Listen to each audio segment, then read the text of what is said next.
আছি জীবনের ধ্রুব তারা, এ সমুদ্রে আরো কভু ভাবনা পথহারা, তোমারই করিয়াছি জীবনের ধ্রুব তারা। বিশ্ববন্দিত কবি রবীন্দ্রনাথ ঠাকুরের ১৬৪তম জন্মদিন যথোচিত মর্যাদায় পালিত হল গোবরডাঙ্গায়। ৯ মে ২০২৫, ২৫শে বৈশাখ ১৪৩২ শুক্রবার বিকালে এই অনুষ্ঠান হল গোবরডাঙ্গা গবেষণা পরিষদের রাখালদাস বন্দ্যোপাধ্যায় কক্ষে। হাবড়া প্রফুল্লনগরের শিকড়ের সন্ধানে পত্রিকা ও গোবরডাঙ্গা গবেষণা পরিষদের যৌথ উদ্যোগে রবি ঠাকুরের জন্মদিবস উদযাপিত হয়। বহু কবি সাহিত্যিকের উপস্থিতিতে ভাবগম্ভীর এই অনুষ্ঠানে সভাপতিত্ব করেন সাহিত্যিক ঋতুপর্ণ বিশ্বাস।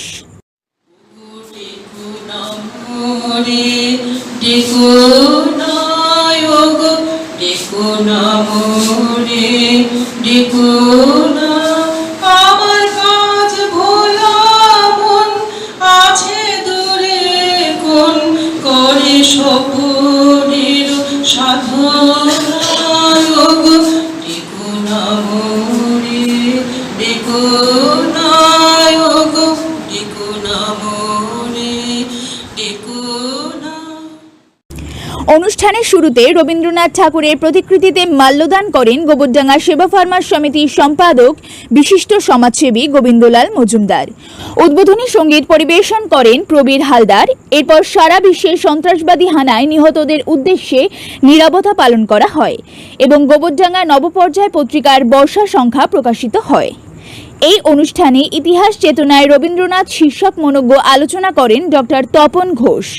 এছাড়াও রবীন্দ্রনাথের বিভিন্ন দিক নিয়ে আলোকপাত করেন অবসরপ্রাপ্ত প্রধান শিক্ষক স্বপন কুমার বালা, যমুনামতি পত্রিকার সম্পাদক সরোজকান্তি চক্রবর্তী, অধ্যাপক বিজনকান্তি নন্দী ও সমাজসেবী গোবিন্দলাল মজুমদার।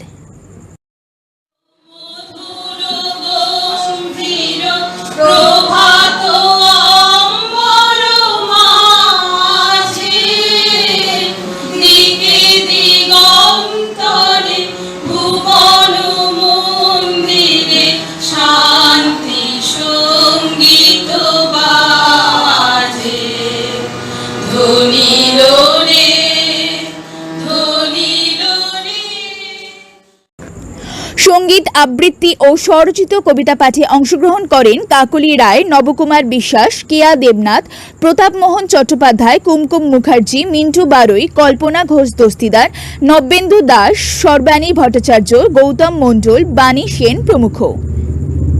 এদিন সমগ্র অনুষ্ঠান উপস্থাপন করেন গোবরডাঙ্গা গবেষণা পরিষদের কর্ণধার বিশিষ্ট লেখক দীপক কুমার দা। সুদিন বলদারের রিপোর্ট, নিউজ প্রতিধ্বনি, উত্তর ২৪ পরগনা।